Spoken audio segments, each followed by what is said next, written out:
Walking with Dinosaurs is back, and we are joined today by some of the people who have brought it stomping back onto our screens. So we have Kirsty Wilson, series showrunner, we have Jay Balamurugan, the palaeoartist, and we have Prof Nizar Ibrahim, who is our paleontologist. We also do kind of know you as Spinosaurus man, but we'll get on to that later. So guys, first of all, just want to say thank you so much. We've been so excited for this series, and we've just been treated to the first episode, and I have to say, like, the second it started up, it just kind of gave me that, like, giddy, like, kid-like feeling.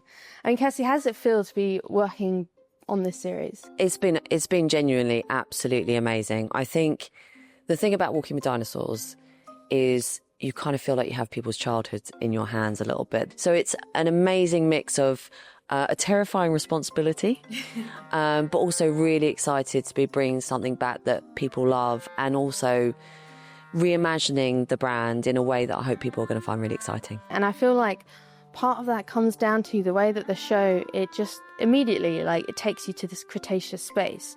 I mean, Jay, I was wondering if you could speak a bit on how you created that landscape, because before you even begin building the dinosaurs, you've got the insects, you've got the sounds, you've got the plants. It was quite a lot of effort. We first had to figure out, okay, what sort of plants were around. Obviously grass hadn't evolved yet, or at least they were only just starting to really get going, basically. A lot of the plants we know today weren't around. One of our locations, there was a giant stand of bamboo, and the second I saw it, I was like, oh god, we're gonna have to film around this. This is just massively difficult. But anytime we could really inject sort of that extra level of scientific accuracy, we absolutely went as far as we could to do so.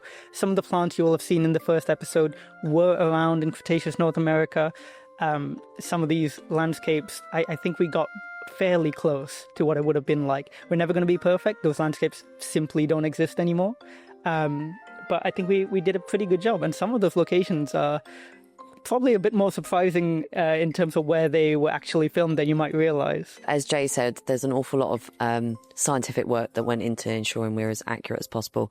So I think that's why people are always surprised that, yes, we filmed in Canada and the Azores and Utah and all these beautiful places for our dinosaur worlds, but we also filmed in Slough. And it's not because we were lazy and we didn't want to go far from home. It's because it's a beautiful spot, but it also happened to be incredibly scientifically accurate for the moment in time that we wanted to portray. Also, I feel like that ability to, work in these spaces that maybe don't seem immediately obvious, that all kind of taps into the creativity of paleontology, because so often it's creating something for which we don't have all the information. And I mean, Nizar, you spoke perfectly about how your focus species, we don't really have like a modern comparison for it. So I think it's time. Please make the case for why Spinosaurus is the coolest dinosaur. It is such a bizarre creature, and I think it's the closest you will get to a dragon, right? I mean, the episode is called The River Dragon. It's a dinosaur that is a reminder that dinosaurs were a lot more diverse and sophisticated and adaptable than we previously gave them credit for, right? For a very, very long time, scientists essentially decided that dinosaurs just don't do water, right? They never invaded the aquatic world, which always struck me as odd. You have this completely dominant group of animals, and somehow they all suffer from, hydrophobia. And here we have a crocodile-snouted dinosaur with narrow jaws. These are the kinds of jaws you will use if you want to close them rapidly underwater. You have conical teeth to catch slippery prey. And then it turns out this animal even has a paddle tail and very dense bones, like what you might see in manatees, for example. It's important in buoyancy control in the water. So we have all of these different lines of evidence. And then this thing lived in a river system, a river of giants, filled with giant, SUV-sized fish and all sorts of other bizarre and wonderful creatures. Just to show you how awesome this dinosaur is, I haven't even mentioned that it's longer than T-Rex. I've been talking about it for 2 minutes. Like, oh, by the way, before I forget, it is also the longest predatory dinosaur known. So I rest my case. And I mean, one other thing I did want to touch on, because we did get to see a clip from the Spinosaurus episode just now, and of all the kind of debate that I've heard about Spinosaurus, I'd never really considered the the parental aspect. We saw a clip there of a male returning its baby. So what can you tell me about that? A few years ago, I saw a really incredible photograph, award-winning photograph of a male gharial, so very much a fish-eating croc.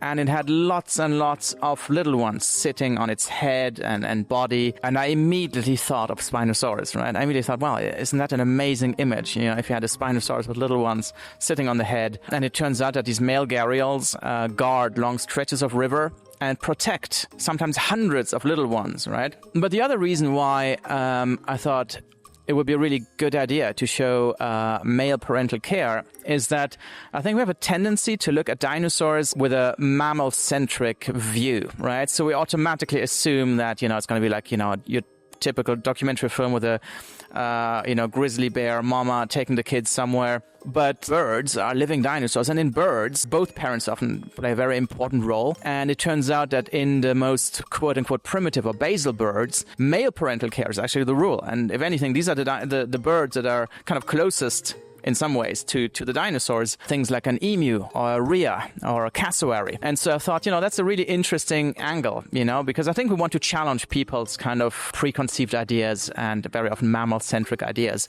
We also have dinosaurs sitting on clutches of eggs, and there's some circumstantial evidence suggesting that some of these were males sitting on the eggs, right? Just like in an emu, for example. So I think it was just a way for us to kind of challenge these ideas that people have. So those are some of the reasons as to why we decided to feature, this male Spinosaurus and the offspring.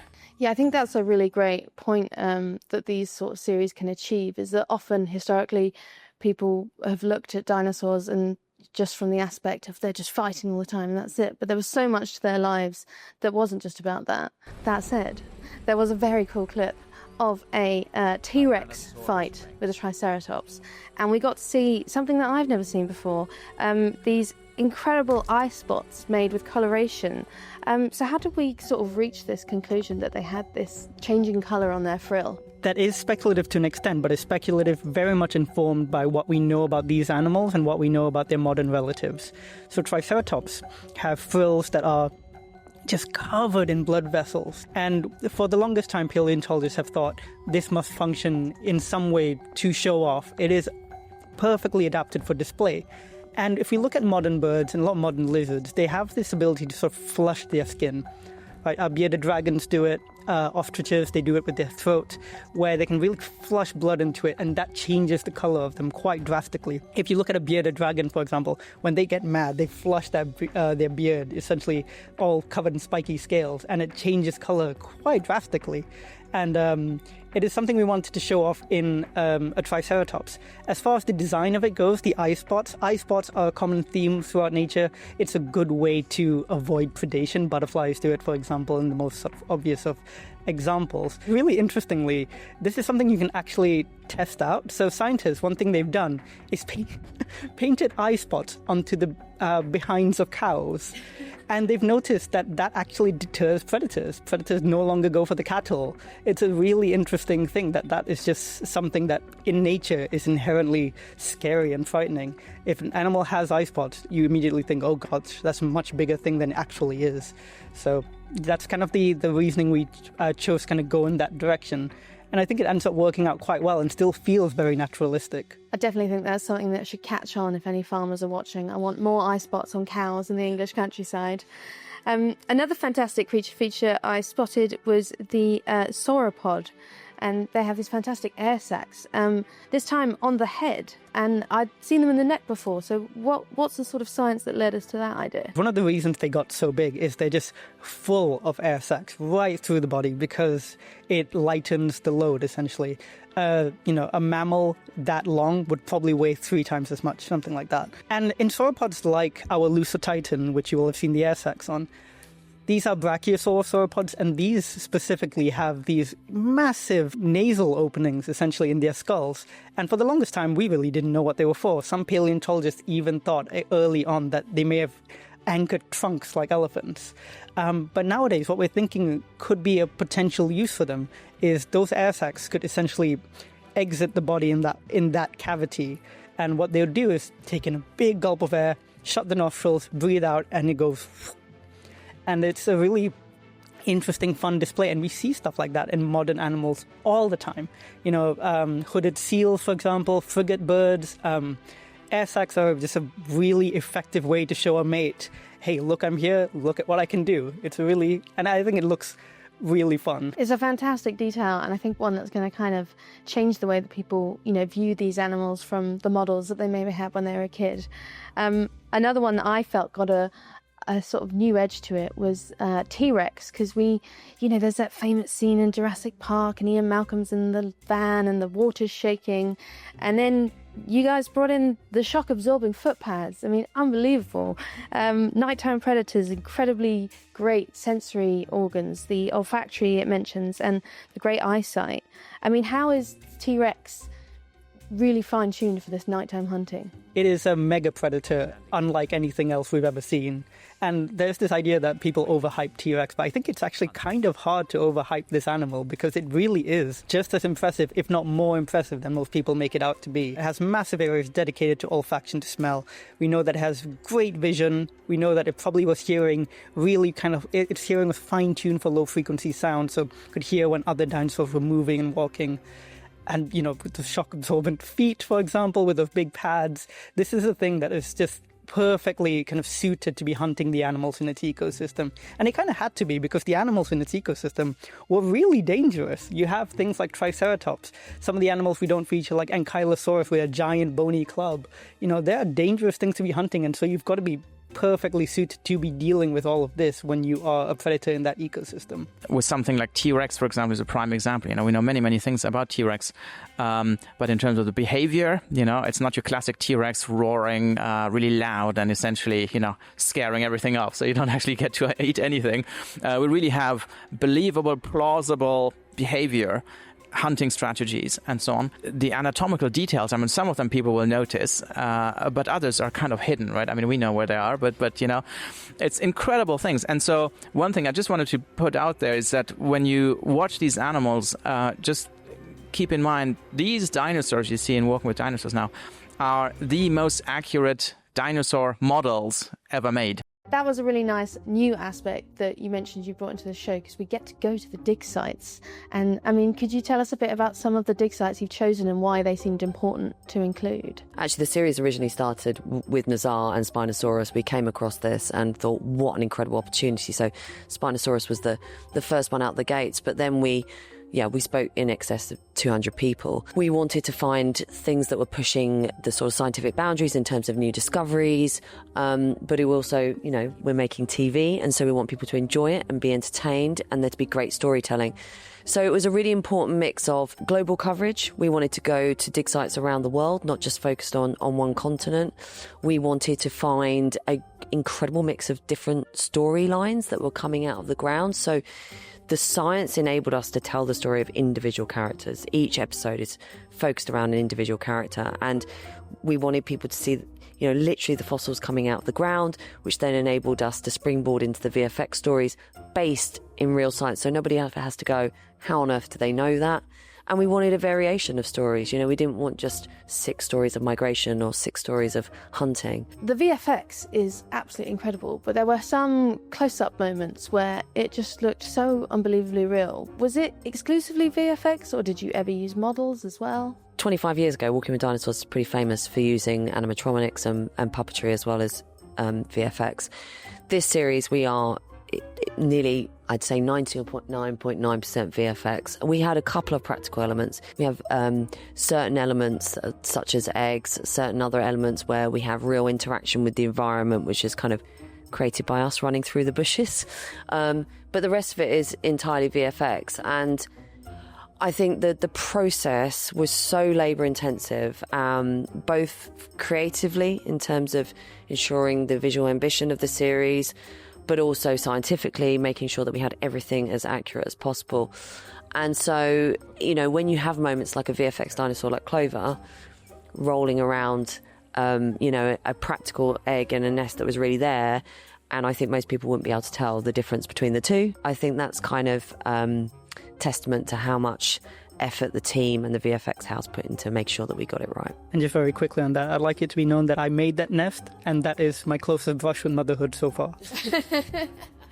I mean, I wanted to ask where are the eggs, because I'd be keeping one of those if I was on set. I kept one of them from a different episode. One of the other things that really makes it so immersive is these incredible noises that we have the dinosaurs making. How did you kind of work out, not just for each animal what it was going to sound like, but then also bringing that sound to life? We went to the same level of detail, so we spoke to loads of scientists, some of them vocalization experts. Of course, sound doesn't fossilize, but sometimes there are clues that do. Fossilized voice boxes, sometimes brain casts that show that they're adapted to listen for certain types of sound. Stuff like that all kind of points us in a certain direction. And then the gaps we are left with, we fill in by looking at the modern relatives of dinosaurs. So modern dinosaurs like birds, and of course crocodilians as well. And we're looking for commonalities between the two. This is a process known as phylogenetic bracketing, where you look at living animals on two sides of the family tree to then see what their shared traits are in their long-distant cousins. And we realized, of course, crocodiles, birds, they can make some pretty impressive and really interesting noises. Crocodiles make these really powerful bellows and hisses. Ostriches do the same thing, but also lots of interesting trills and coos and things like that birds do. And we incorporated all these different kind of elements into what we called sound bibles, which were these chunky documents that sort of went off to our sound partners, who then kind of worked to create these sounds, which I think sound very, very impressive, but are still really naturalistic and feel like that should be the sort of sound that comes out of these animals. We've got some incredible new technology to play with since the first series, and you mentioned earlier some incredible science involving scanning some eggs. What can you tell us about that? Well, essentially, to make it very simple, we can bounce lasers off the surface of dinosaur eggshells and reconstruct some of the colors. So dinosaurs close to Velociraptor, for example, we can reconstruct kind of bluish eggshells, and those are things we never thought possible just a few years ago. But even when it comes to actual dinosaurs, we have some tantalizing clues telling us what color some dinosaur feathers were. We know that some dinosaurs were feathered. And then, of course, we have a lot of circumstantial evidence. Dinosaurs are very